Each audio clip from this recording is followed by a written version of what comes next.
Welcome to our channel. Today we how to activate Discovery Plus on Apple TV step by step clearly. Start by ensuring your Apple TV is connected to the internet. Power on your Apple TV and navigate to the home screen.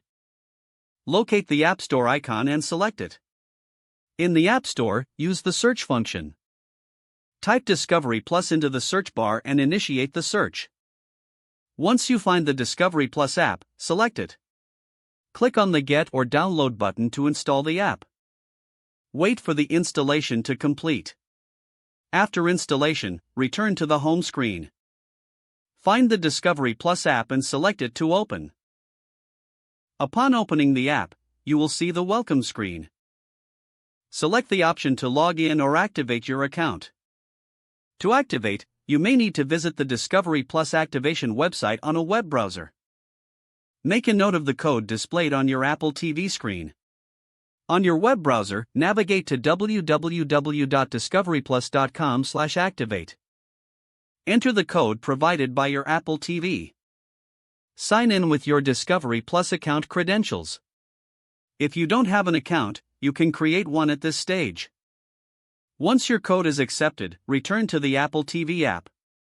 Your Discovery Plus account should now be activated. Explore the vast library of content available on Discovery Plus and enjoy watching.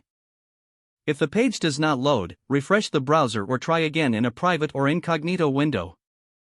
Make sure you are using the correct email address, then retype it carefully to avoid small typos. If your password is not accepted, use the reset option and create a new strong password you can remember. Check your spam folder for verification or security emails, then complete any requested confirmation steps. Enable two-factor authentication if available to improve account security and reduce unauthorized access risk. After signing in, review your profile details so your contact information and settings are accurate and current. If you see an error message, note it down and try again after restarting your device and internet connection. Don't forget to like this video and subscribe to our channel for more step-by-step tech guides.